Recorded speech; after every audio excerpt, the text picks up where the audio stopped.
Morning students, आज मी moment distribution मेथडचं third numerical घेणार आहे, ज्याच्यामध्ये one end is fix and other end is hinge. त्यात ए सपोर्ट तुम्ही बघताय तो फिक्स आहे, बी कंटिन्युअस आहे, सी हा हिंज आहे. ओके, आणि सगळ्यांना माहिती आहे की final moment at hinge support is always zero. म्हणजे आपलं आन्सर मोमेंट ॲट सीला किती आलं पाहिजे? झिरोच आलं पाहिजे. ओके, हे सगळ्यांनी लक्षात घ्या. दुसरं आहे फिक्स एंड मोमेंट. आता पहिल्या स्टेपमध्ये आपल्याला फिक्स एंड मोमेंट किती स्पॅन आहे? ए बी सी आहे, फक्त 2 स्पॅन आहे, A to B, B to C. मग एम एफ ए बी काढला, UDL असेल तर WL²/12 ने फॉर्म्युल्याने काढायचं. मी अँटी क्लॉकवाईज पॉझिटिव्ह घेतलं आहे, क्लॉकवाईज निगेटिव्ह तुम्ही चेंज करू शकता तुमच्या चॉईसनुसार. बी टू सीमध्ये पण मी पॉईंट लोड आहे, सेंटरला लोड आहे, म्हणून WL/8 फॉर्म्युला आहे फिक्स एंड मोमेंटचा. हे सगळे स्टँडर्ड फॉर्म्युले आहेत, त्यामुळे तुम्ही ते स्टँडर्ड फॉर्म्युलेनुसार कॅल्क्युलेट करू शकता.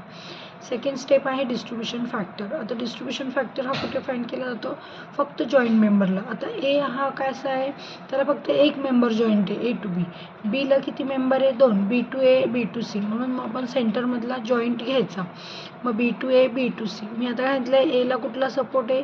फिक्स आहे. फिक्स सपोर्ट असेल, कंटिन्युअस सपोर्ट असेल तर केची व्हॅल्यू असते 4EA/L.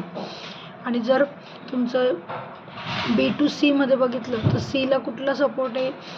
रोलर आहे, आणि तो एंडला आहे, म्हणून तो 3EI/L घ्यायचा. त्याच्यावरून व्हॅल्यू पुट करायची. आता इथं आयच्या व्हॅल्यू आपल्याला वेगवेगळ्या दिल्या आहे. AB स्पॅनला 3I दिला आहे आणि BC स्पॅनला 2I दिला आहे. ते पुट करायचं, त्याच्यानुसार व्हॅल्यू काढायचा. डिस्ट्रीब्युशन फॅक्टर येणार तुमचा 0.67 आणि 0.33. दोघांची ॲडिशन केली तर 1च आली पाहिजे. ओके, हे इतकं झालं. थर्ड मोमेंट काय आहे तुमचा? Moment distribution table. पहिल्या टेबलमध्ये मेंबर लिहायचा, AB, BA, BC आणि CB. तर BA आणि BC जॉईंट मेंबर आहेत म्हणून ते जवळजवळ लिहायचे आणि त्यांच्यावरती डिस्ट्रीब्युशन फॅक्टर. आता BAचा 0.67 आहे, तो 0.67कडे लिहायचा. BCचा 0.33 तर त्या साईडला लिहायचा.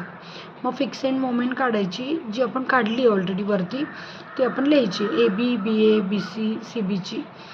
आता पहिले मी काय सांगितले तुम्हाला, सी सपोर्ट काय आहे तुमचा?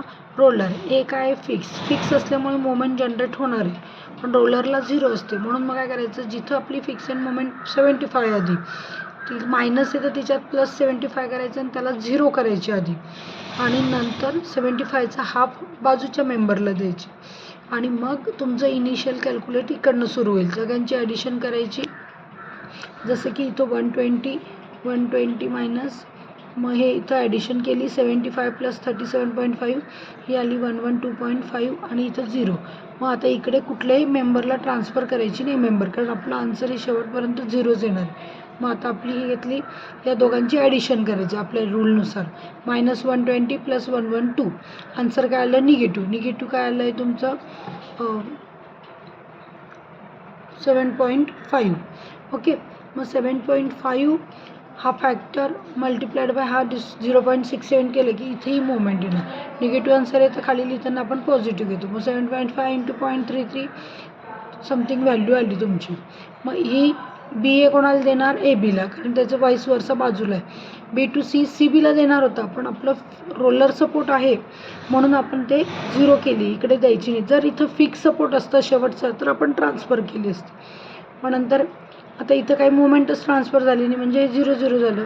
मग परत इथं 0-0 आणि मग इथं संपेल. मग शक्यतो काय, 2 स्पॅनचे जर असेल तर न्यूमेरिकल फक्त 3 स्टेपमध्ये सॉल्व्ह होऊन जातो.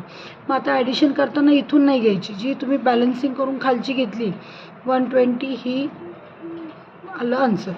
इथून पण इथून कॅल्क्युलेट करायचं, -120, 5 पॉईंट समथिंग 0-0 आणि हे इकडे हे बघा, फायनल आन्सर 0. ही झालं आपला third numerical. 1 end is hinge आणि 1 एंड इज फिक्सचा न्यूमेरिकल. जर पेपरला आला तर ॲज इट इज सॉल्व करायचा. काही डाऊट असले तर तुम्ही मला कॉल करून विचारू शकता. थँक्यू.